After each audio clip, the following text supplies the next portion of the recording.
Donc là, on s'intéresse à la fonction log en terminal S. D'abord, on va voir le domaine de définition d'un log. Domaine de définition. Alors, sous la forme d'un exemple, log de 3x plus 7, ça sera, si j'appelle ça f de x égale log de 3x plus 7, ça sera défini si 3x plus 7 est strictement supérieur à 0. D'accord? Donc que x sera strictement supérieur à moins 7 tiers.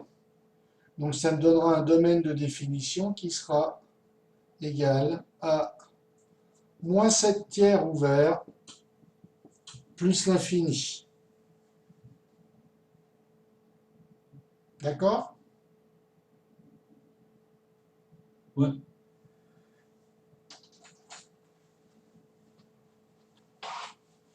Alors, les limites aux bornes. Limites aux bornes de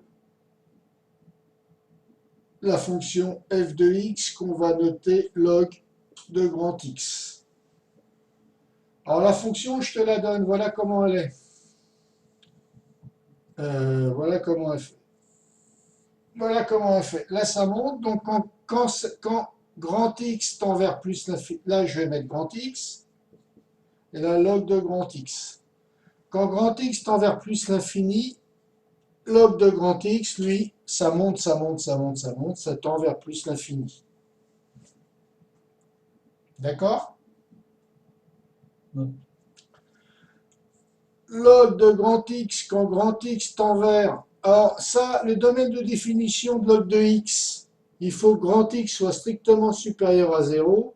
Donc, le domaine de définition de f, c'est 0 plus l'infini. 0 ouvert. Donc, les deux limites, je vais les faire aux bornes du domaine, en 0 et en plus l'infini. Donc, limite quand x tend vers 0 plus de log de x, ça tend vers, on voit, le log, il tend vers moins l'infini. Il descend, il descend, il descend dans les moins infinis. Voilà les deux limites caractéristiques de log de x.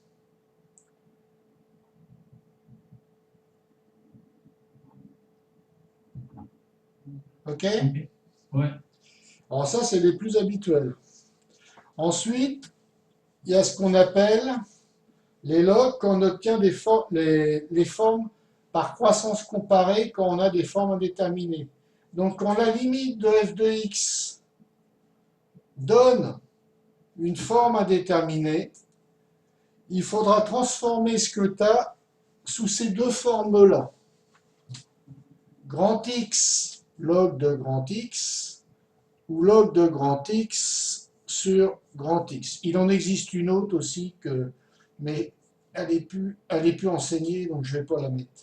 Ça, c'est quand grand X tend vers euh, 0 plus, et là, c'est quand grand X tend vers plus l'infini, limite. Voilà les deux formes de croissance comparée. Alors, toutes les deux, c'est le x qui va imposer sa limite par rapport au log. Donc là, on dira que ça tendra vers 0. Et là, c'est le x qui impose sa limite. Donc ça fait 1 sur x. Ça fait 0 aussi. D'accord? Et on marquera sur toutes ces limites par croissance comparée. Grand X impose sa limite.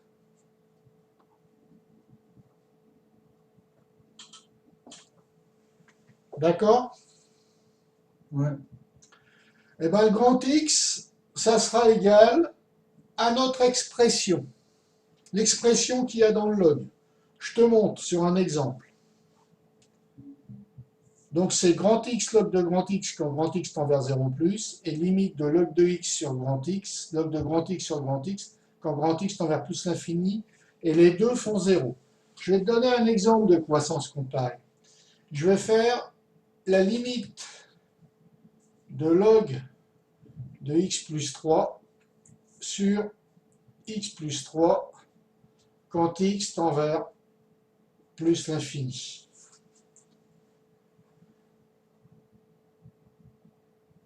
Alors là, on va tenir x plus 3, ça va tendre vers plus l'infini. Ça tend vers plus l'infini.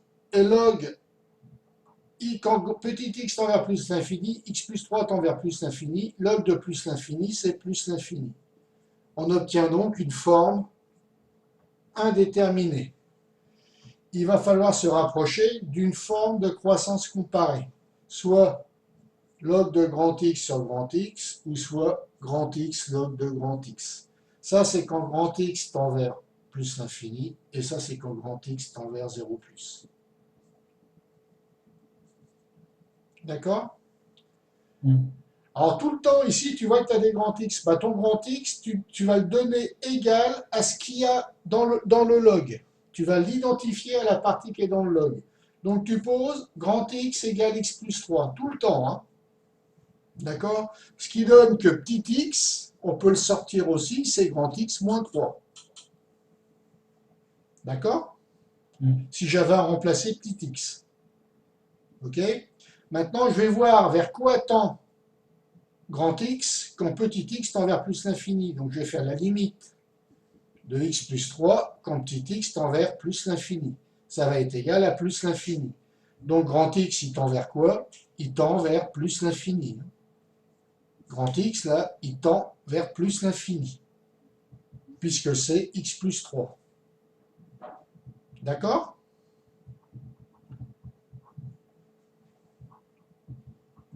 Ouais. Ça, c'est ce qu'on appelle une procédure par changement de variable.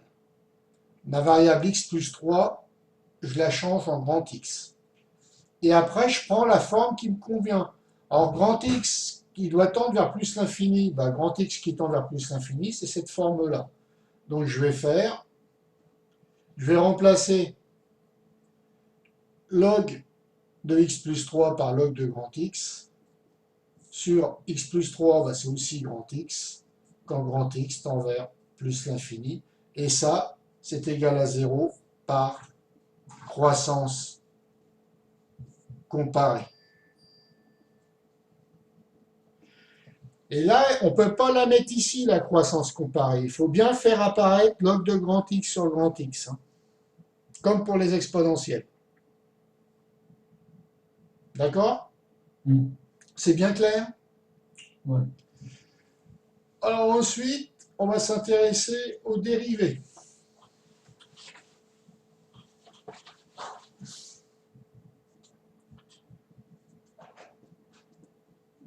Dérivés. Eh bien, on va faire la dérivée de log de 3x plus 7. Et bien, la dérivée d'un log, c'est la dérivée de l'intérieur, 3x plus 7' sur l'intérieur. 3x plus 7. Dérivée de l'intérieur sur l'intérieur. Donc, c'est égal à 3 sur 3x plus 7.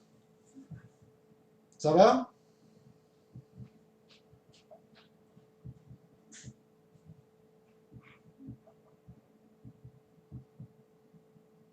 Je vais pas trop vite?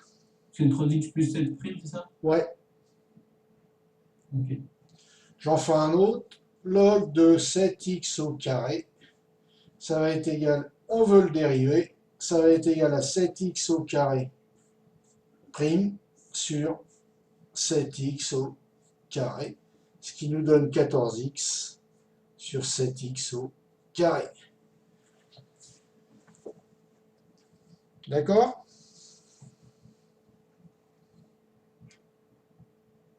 Ouais. Maintenant,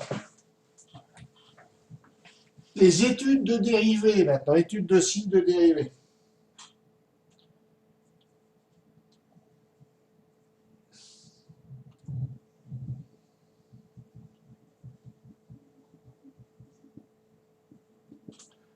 Alors, si f' de x est égal à log de 7x plus 4, alors ça, c'est la dérivée, hein, facteur de 3x plus 7. Bon, on va séparer le log et le 3x plus 7. D'accord? Ça, c'est ma dérivée. Hein. Ouais. On va faire, pour un log, on va toujours étudier supérieur à 0. Et on fera 3x plus 7 égale à 0 pour trouver la valeur d'annulation. D'accord?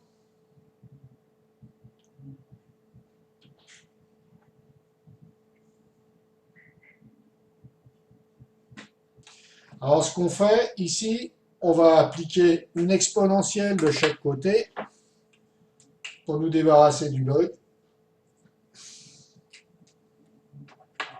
Et ça, l'exponentielle et le log, ça s'enlève parce que c'est des fonctions réciproques. Donc il reste 7x plus 4 supérieur à 1. Et puis là, ça me donne x supérieur à 1 moins 4 moins 3 sur 7. Et après, je fais le tableau de ci. Et là, j'ai x qui va être égal à moins 7 tiers. D'accord? Ça, c'est l'étude classique du signe d'une dérivée. Alors, quand j'ai des termes qui se multiplient et qui se divisent, je les sépare tous et je les étudie indépendamment. D'accord? Ça va? Ouais. Alors après, j'ai ma dérivée, ça peut être aussi une somme avec des chiffres. Alors là, les sommes, je ne peux pas les séparer et les étudier individuellement, comme les soustractions et les additions. Alors là, j'ai la somme avec un nombre. Ce que je vais étudier pour le signe de la dérivée, il faudra que j'étudie tout le groupe ensemble. Log de 7x plus 4 plus 3 supérieur à 0. D'accord? Et je vais résoudre ça.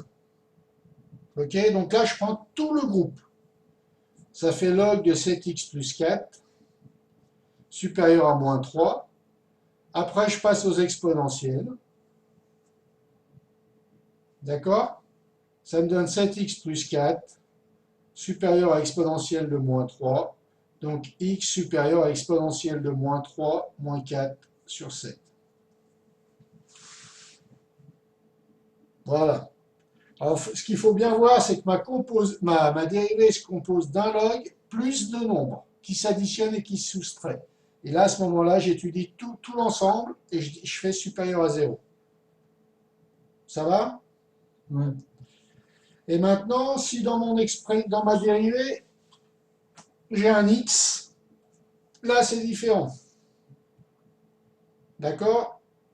Parce que là, j'ai des x qui sont à l'intérieur de mon log et des x qui sont à l'intérieur. Il va falloir que je calcule la dérivée seconde.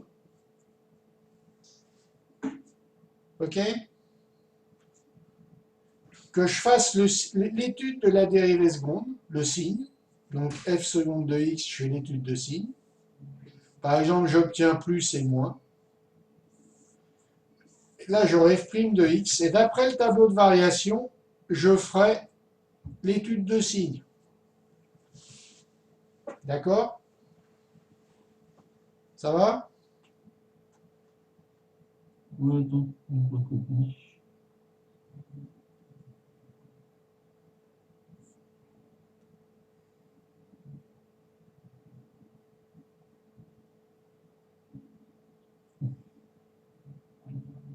Alors là, c'est l'exemple. Hein. Je prends un exemple au hasard. Si f seconde de x est positive et négative, après, je tombe sur un tableau de variation. D'accord? Et là, ce que je vais chercher, c'est les valeurs où ma fonction s'annule. Okay. Donc, qu'est-ce que je fais? Qu'est-ce que j'utilise pour savoir où ma fonction s'annule? Le corollaire du théorème des valeurs intermédiaires. Là, je dis qu'elle est croissante, strictement croissante, compris entre, par exemple, si c'est moins 2, 4, moins 15. Elle est comprise entre moins 2, 0 est compris entre moins 2 et 4. Donc, il existe une unique valeur bêta telle que ça s'annule ici. Ça va? Ouais. Je reprends un peu tout, là. Ouais. Ça a été vite? Ça n'a pas été trop vite? Non. OK? Alors, si dans ma dérivée, j'ai un log, c'est ma dérivée, hein, j'ai un log plus des x ou moins des x, plus des x qui sont en dehors du log. Il faut que je fasse une dérivée seconde Alors, après, comme la dérivée seconde, je vais étudier le signe de la dérivée seconde. J'aurai le tableau de variation de f' de x, et du tableau de variation, je déduirai le tableau de signe de f' de x en faisant le corollaire des valeurs intermédiaires. Et là, ça me donnera f' de x. F' de x est positive quand x est compris entre bêta et alpha. D'accord? Et f' de x est négative pour x négative pour x appartenant à moins l'infini bêta union alpha plus l'infini. D'accord? Je suis clair? Ouais.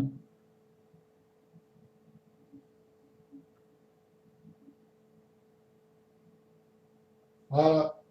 Ben, c'est ça un peu le plus dur. Donc là maintenant, ben là, tu sais tout sur les logs. Tu as tout le contenu. Ok? J'ai pas été trop vite? Non, ça. Ok. Ben, on va passer aux exercices.